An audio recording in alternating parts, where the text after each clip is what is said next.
Elementary आणि intermediate drawing परीक्षेचे सगळे लेटेस्ट आणि इम्पॉर्टंट क्वेश्चन पेपर पाहण्यासाठी, त्याचप्रमाणे एलिमेंटरी आणि इंटरमिजिएट ड्रॉइंग एक्झामच्या सगळ्या यूजफुल आणि इम्पॉर्टंट व्हिडिओज पाहण्यासाठी, त्याचप्रमाणे ड्रॉइंग एक्झामचे सगळे अपडेट्स, ड्रॉइंग एक्झामची रिझल्ट डेट आणि तुमच्या स्टुडंटसाठीचे यूजफुल असे व्हिडिओज पाहण्यासाठी चॅनलला सबस्क्राईब करून ठेवा. सबस्क्राईब केल्यानंतर माझे सगळे व्हिडिओ तुम्हाला लगेच खाली पाहायला मिळतील. त्याचप्रमाणे मी जसजसे नवीन व्हिडिओ चॅनलवरती अपलोड करेल ते देखील सगळ्यात आधी तुमच्यापर्यंत पोहोचतील. या व्हिडिओमध्ये आपण इंटरमिजिएट ग्रेड परीक्षेचा शेवटचा पेपर म्हणजे 4th paper plane geometry, solid geometry and lettering म्हणजेच कर्तव्य भूमिती, घनभूमिती आणि अक्षरलेखन हा क्वेश्चन पेपर पाहणार आहोत. हा क्वेश्चन पेपर अतिशय इम्पॉर्टंट आहे. तो तुम्ही परीक्षेला जाताना करून जायचा आहे. त्याचा तुम्हाला फायदाच होणार आहे. त्याचप्रमाणे असेच सगळे क्वेश्चन पेपर्सचे व्हिडिओ, लेटेस्ट व्हिडिओ मी माझ्या चॅनलवरती अपलोड केलेले आहेत आणि नवीन व्हिडिओज देखील अपलोड केलेले आहेत. त्यामुळे चॅनल सबस्क्राईब केला नसेल तर नक्की सबस्क्राईब करा आणि माझे सगळे व्हिडिओ तुम्हाला वेळ जरी नसेल तरी फास्ट स्पीड करून पहा, कारण प्रत्येक व्हिडिओमध्ये अतिशय बारीक-सारीक आणि महत्त्वाची माहिती दिलेली आहे. खास एलिमेंटरी आणि इंटरमिजिएट ड्रॉइंग एक्झाम देणाऱ्या मुलांसाठी माझे सगळे व्हिडिओ मी तयार केलेले आहेत. तुमच्या प्रश्नांची उत्तरे देखील तुम्हाला त्याच्यात सापडणार आहेत असे व्हिडिओ आहेत. त्यामुळे वेळ जरी नसेल तरी तुम्ही फास्ट स्पीडने तुम्ही व्हिडिओ पाहू शकता. फक्त स्किप न करता व्हिडिओ शेवटपर्यंत पाहायचे आहेत. या व्हिडिओमध्ये आपण इंटरमिजिएटचा तुम्हाला अवघड वाटणारा पेपर पण खरा प्रत्यक्षात सोपा असणारा हा पेपर आहे. कर्तव्य भूमिती, घनभूमिती आणि अक्षरलेखन याचा त्यातला महत्त्वाचा जो पेपर आहे तो आत्ता आपण पाहत आहोत. हा जो प्लेन जॉमेट्री, सॉलिड जॉमेट्री आणि लेटरिंग ह्याचा जो पेपर असतो हा तुम्हाला सेक्शन ए मध्ये प्लेन जॉमेट्री दिलेलं असतं, सेक्शन बी मध्ये सॉलिड जॉमेट्री अँड लेटरिंग असं दिलेलं असतं. हा पेपर सोडवताना सुरुवातीला तुम्हाला काही इन्स्ट्रक्शन्स दिल्या जातात आणि त्यानंतर हा पेपर तुम्हाला सोडवायला लागायचं असतं. आता पहा, सेक्शन ए मध्ये प्लेन जॉमेट्रीमध्ये तुम्हाला टोटल 5 क्वेश्चन असतात आणि 5 पैकी तुम्हाला एनी 3 क्वेश्चन करायचे आहेत.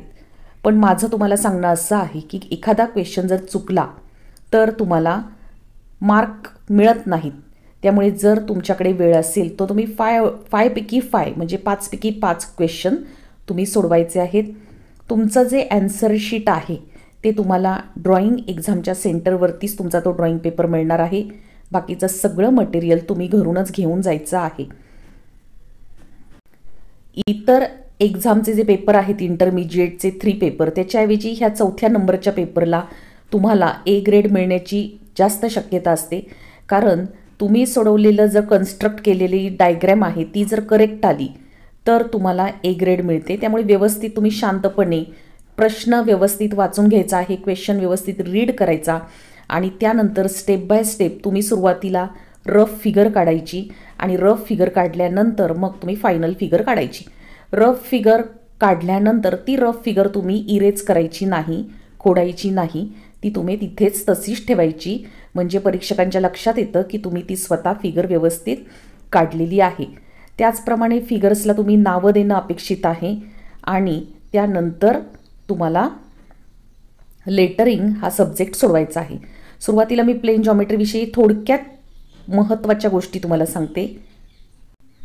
तुम्ही फास्ट स्पीड करून देखील व्हिडिओ पाहू शकता, पण ह्या महत्त्वाच्या गोष्टी तुम्ही ऐका, स्किप करू नका व्हिडिओ. पहा, एलिमेंटरीचे सगळे एक्झाम्पल्स तुम्ही पहा. एलिमेंटरी एक्झाम तुम्ही दिली जरी असेल तरी ती गेल्या वर्षी दिलेली असणार आहे. त्यामुळे ते एक्झाम्पल्स तुम्हाला आठवत नसतील तर माझ्या चॅनलवरती एलिमेंटरीच्या देखील जॉमेट्रीच्या व्हिडिओ आहेत, त्यामुळे त्या देखील तुम्ही पाहू शकता. फास्ट स्पीड करून तुम्ही ते 20 प्रश्न जे आहेत ते पाहून घ्यायचे आहेत, कारण त्या प्रश्नांवर आधारितच इंटरमिजिएटचे प्लेन जॉमेट्रीचे क्वेश्चन्स असतात. त्यामुळे एलिमेंटरीचा थोडक्यात तुम्ही सराव करायचा आहे आणि नंतर इंटरमिजिएटचं करायचं आहे. खूप अवघड ही परीक्षा नसते, सोप्या गोष्टी असतात. फक्त प्रश्न व्यवस्थित वाचायचा, तुम्हाला सगळं व्यवस्थित कन्स्ट्रक्ट करता येणार आहे, काढता येणार आहे. खूप सोपं असतं. पेपरला जाताना तुमच्या पेन्सिल सगळ्या व्यवस्थित तुम्ही शार्प करायच्या आहेत. तुमच्याकडे तुम्ही डार्क पेन्सिलसुद्धा बरोबर ठेवायची आहे. त्यानंतर 0.5ची लीड पेन्सिलसुद्धा तुम्ही जवळ ठेवायची आहे. डायग्रॅम काढण्यासाठी. डायग्रॅम काढताना खूप रगडून अशी काढायची नाही, कारण जर इरेज करायची वेळ आली तर खाली ती डायग्राम उठली जाते आणि व्यवस्थित दिसत नाही, त्यामुळे तुमचे मार्क जाऊ शकतात. पेपर संपूर्ण सोडवायचा आहे. पेपरचे दोन्ही पेज पुढचे मागचे वापरले तरी चालते, त्यामुळे पेपर संपूर्ण सोडवायचा आहे. जागा पुरली नाही असं वगैरे करायचं नाही. पुढचा आणि मागचा दोन्ही भाग तुम्ही यूज करू शकता. नीटनेटकेपणाला खूप महत्त्व द्यायचं आहे. खूप खाडाखोड गिचमीड करायची नाही. सुटसुटीत डायग्रॅम तुम्ही काढायच्या आहेत. कोणत्याच रेषा तुम्ही खोडून काढायच्या नाहीत. जे काही तुम्ही काढलं आहे ते व्यवस्थित काढायचं आहे. म्हणूनच सुरुवातीला तुम्ही लाईट स्केच करायचं आहे आणि नंतर ती डायग्रॅम जी आहे ती डार्क तुम्ही करायची आहे. व्यवस्थित नावं द्यायची आहे. त्याचप्रमाणे तुम्ही किती सेंटीमीटर माप घेतलं आहे, मेजरमेंट घेतलं आहे ते देखील तुम्ही लिहायचं आहे. पण बऱ्याच मुलांना असं वाटतं की तिथे काही कृती लिहायची असते, तर कृती लिहायची नाही, त्याची काही गरज नाही. त्याच्यामुळे तुम्ही जे काही केलं आहे त्याची कृती लिहायची गरज नसते. ह्या सगळ्या महत्त्वाच्या गोष्टी आहेत. आणि तुम्हाला जर याविषयी काही महत्त्वाचे अजून काही एक्झाम्पल्स पाहायचे असतील तर चॅनलवरती जे जे एक्झाम्पल्स आहेत त्याच्या व्हिडिओ टाकलेले आहेत, तुम्ही त्या जाऊन पाहू शकता. सगळ्याच सब्जेक्टचे क्वेश्चन पेपर्स मी अपलोड केलेले आहेत. हा लास्ट पेपर आहे, याचा देखील अपलोड झालेला आहे. त्याच्यामुळे तुम्हाला भरपूर माहिती माझ्या व्हिडिओमधून मिळणार आहे. आता आपण पेपरला सुरुवात करणार आहोत. पहा, पेपरला सुरुवात करूया. सुरुवातीला पेपर इंग्लिश मीडियमच्या मुलांसाठी आहे आणि त्यानंतर मराठी मीडियमच्या मुलांसाठी आहे. हा पेपर एकाच पेजवर मराठी आणि इंग्लिश मीडियमसाठी असतो. इंग्लिश मीडियमच्या मुलांसाठी इंग्लिशमधून पेपर दिला जातो आणि मराठी मीडियमच्या मुलांसाठी मराठीतून खाली पेपर छापलेला असतो. त्यामुळे दोन्ही मीडियमला तुम्हाला जसं हवं तसं त्या पद्धतीने तुम्ही वाचू शकता. हिंदी मीडियम असेल, उर्दू मीडियम असेल तरी त्यांना त्या लँग्वेजमध्ये पेपर दिला जातो. Geometry and solid geometry and lettering instruction for candidates. तुम्हाला काही इन्स्ट्रक्शन दिलेले आहेत. Solve any 3 questions from section A. Section एमध्ये जे काही क्वेश्चन आहेत त्यातले तुम्ही 3 क्वेश्चन जे आहेत ते सॉल्व करायला सांगितलेत. पण तुम्हाला जेवढे जमतील, 5च्या 5 जर जमणार असतील तर तुम्ही 5च्या पैकी 5 म्हणजे 5 पैकी 5 प्रश्न सोडवावेत असं माझं तुम्हाला सांगणं आहे. म्हणजे जरी एखादा क्वेश्चन चुकला तरी काही तुम्हाला त्याचे मार्क मिळतात. जे जादा सोडवले आहेत त्याचे मार्क तुम्हाला मिळणार आहेत.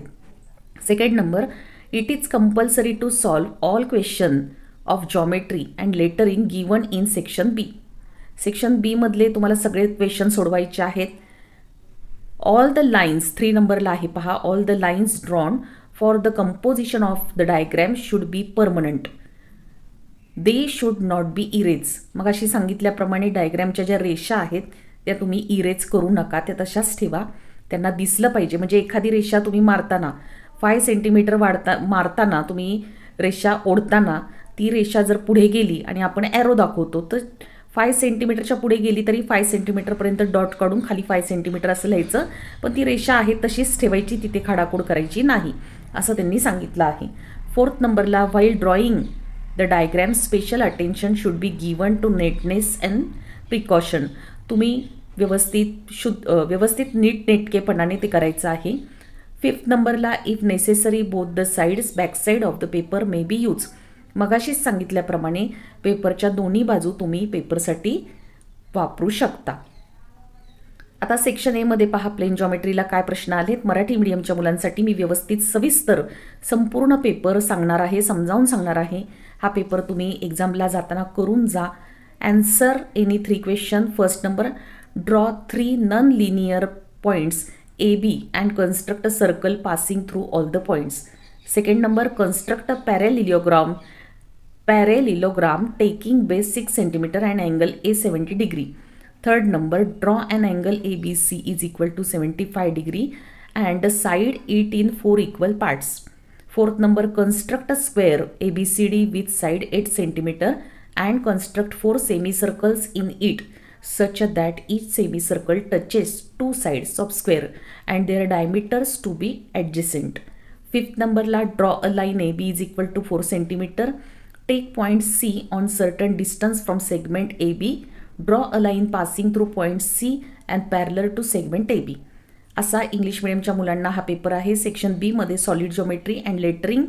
It is solve given all questions. First नंबरला, draw the plane and elevation of a cylinder standing on its base. The diameter of the cylinder is 4 cm and height is 7 cm. Draw a semicircular shape board with radius 10 cm. In the above semi-circular board, make use of Roman or Devanagari or any Indian script for the lettering suitable to the meaning of the word or title given below. Color it with color of your choice. आणि rain हा शब्द दिलेला आहे. त्यांनी सांगितलं आहे तुम्ही Roman शब्दामध्ये लिहू शकता किंवा देवनागरीमध्ये लिहू शकता. रोमन याचा अर्थ इंग्लिशमध्ये जे आत्ता खाली लिहून दिला आहे त्यांनी, रेन हा शब्द तो रोमन आहे. आणि देवनागरी म्हणजे मराठी, हिंदी, संस्कृतमध्ये तुम्हाला जो शब्द त्यांनी खाली दिला असेल, पाऊस दिला आहे, तर तो तुम्ही लिहू शकता.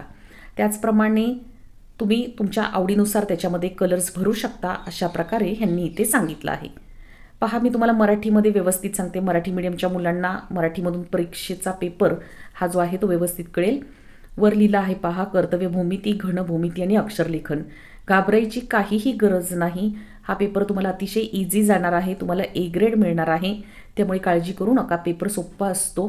खूप सोपे प्रश्न असतात. बघताना अवघड वाटतं, पण सोडवायला लागल्यानंतर तुम्हाला समजेल पेपर इझी असतो. परीक्षार्थीसाठी सूचना: विभाग अ मधील कोणतेही 3 प्रश्न सोडवा. सेकंड, विभाग ब मधील घनभूमिती आणि अक्षरलेखनाचे सर्व प्रश्न सोडवणे अनिवार्य आहे, म्हणजे कंपल्सरी आहे. विभाग 3, आकृती रचनेच्या सर्व रेषा कायम ठेवाव्यात, त्या पुसून टाकता कामा नयेत. 4 नंबर, आकृती काढताना नीटनेटकेपणा आणि काटेकोरपणा याकडे विशेष लक्ष दिले जावे. 5 नंबर, आवश्यक वाटल्यास कागदाच्या दोन्ही बाजूंचा पृष्ठभागाचा उपयोग करता येईल. आता विभाग अ मध्ये बघा, 5 प्रश्न दिले आहेत तुम्हाला. कोणतेही 3 प्रश्न सोडवा. 1 नंबरला आहे, एका रेषेत नसणारे ए बी सी बिंदू घेऊन त्यामधून जाणारे एक वर्तुळ काढा. एका रेषेत नसणारे ए बी सी वेगवेगळे बिंदू घ्यायचे आहेत, पॉईंट घ्यायचे आहेत आणि त्यातून जाणारे एक वर्तुळ काढायचे आहे. सेकंड नंबरला पाय A B is equal to 6 centimetre व angle A is equal to 70 degree असा आहे. 70 अंशाचा ए कोन काढायचा आहे आणि असा ए बी सी डी समभुज चौकोन काढायचा आहे, ज्याच्या बाजू सगळ्या 6 सेंटीमीटर सारख्याच असणार आहेत. समभुज याचा अर्थ सगळ्या बाजू सारख्या आणि त्यातला अँगल ए जो आहे तो 70 अंशाचा काढायचा आहे. थर्ड नंबरला पहा दिला आहे, angle A B C is equal to 75 degree किंवा 75 अंशाचा ए बी सी अँगल काढायचा आहे, कोन काढायचा आहे आणि त्याचे 4 समान भाग करायचे आहेत. बघा, हा सोपा प्रश्न आहे, अतिशय सोपा आहे. हा व्यवस्थित करून जायचा आहे.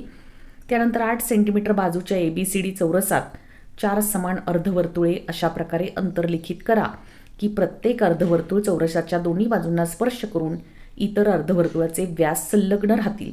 आणि 5 नंबरला, रेषा ए बी 4 सेंटीमीटर लांबीच्या रेषापासून काही अंतरावर सी हा बिंदू दिला आहे. सी बिंदूपासून रेषा ए बीला समांतर रेषा काढा. समांतर रेषा काढायला तुम्हाला येणार आहे.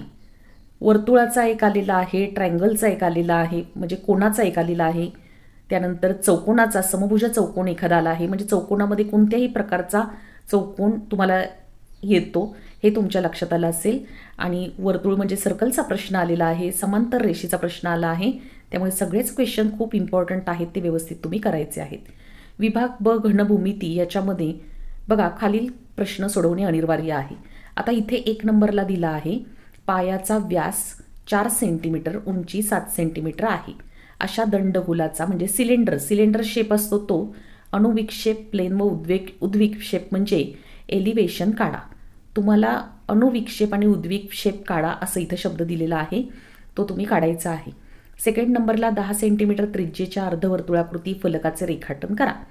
10 सेंटीमीटर रेडियस घ्यायचा आहे किंवा त्रिज्या किंवा मेजरमेंट 10 सेंटीमीटर तुम्ही घ्यायचं आहे आणि हाफ सर्कल म्हणजे अर्धवर्तुळच काढायचं आहे आणि त्या अर्धवर्तुळामध्ये पाऊस हा शब्द तुम्ही लिहायचा आहे. आकर्षक पद्धतीने लिहायचा आहे, आकर्षक पद्धतीने कलरिंग करायचा आहे. तो तुम्ही रोमन शब्दामध्ये लिहा. रोमन म्हणजे रेन, RAIN, रेन असा लिहू शकता किंवा देवनागरी म्हणजे मराठीमध्ये, हिंदीमध्ये, संस्कृतमध्ये, कोणत्या लँग्वेजमध्ये तुम्हाला पेपरमध्ये दिला आहे, तुम्ही ज्या ठिकाणाहून हे पेपर सोडवत आहात त्या पद्धतीने तुम्हाला तो पेपर मिळणार आहे. आणि त्यामध्ये तुम्ही हाफ सर्कलमध्ये हा शब्द अतिशय आकर्षक पद्धतीने, परीक्षकांना खूप तो शब्द तुम्ही लिहिलेला आवडला पाहिजे, रंग अतिशय सुंदर पद्धतीने द्यायचे आहेत आणि तुमचा पेपर कंप्लीट करायचा आहे अक्षर लेखन लिहून. अशा प्रकारे जर तुम्ही व्यवस्थित पेपर सोडवला तर तुम्हाला 100% ए ग्रेड मिळणार आहे. ए ग्रेड मिळाल्यानंतर सगळ्या पेपरला जर तुम्हाला ए ग्रेड मिळाली किंवा बी मिळाली किंवा सी मिळाली किंवा जी काय असेल ती मिळाली, तर तुम्हाला इंटरमिजिएट नंतर 10च्या बोर्ड एक्झामला कसे एक्स्ट्रा मार्क्स दिले जातात, किती दिले जातात नेमके एक्झामला मार्क्स, बोर्ड एक्झाममध्ये कसे ते मार्क्स ॲड करतात, ते मार्क नेमके SSC board, CBSE board, English medium, Marathi medium कोणाला दिले जातात, ह्याची सगळी माहिती मी माझ्या चॅनलवरच्या डिटेल व्हिडिओमध्ये एका टाकली आहे की जे 10th नंतर एक्स्ट्रा मार्क्स किती मिळतात ह्या व्हिडिओमध्ये ती माहिती मी दिली आहे. तुम्ही नक्की पहा. आणि चॅनलवरती खूप सगळ्या युजफुल व्हिडिओज आहेत ज्याच्यामध्ये माणसाच्या आकृती कशा काढाव्यात ह्याची देखील व्हिडिओ करून टाकली आहे. सगळ्या व्हिडिओ बारीक विचार करून केलेले आहेत, त्यामुळे तुम्ही त्या व्हिडिओ नक्की पहा. तुम्हाला जर माझी व्हिडिओ आवडली असेल तर नक्की लाईक करा आणि हाईप देखील करा. हाईप केल्यानंतरसुद्धा मला तुमचे लाईक मिळतात, त्यामुळे हाईपसुद्धा करायला विसरू नका. धन्यवाद.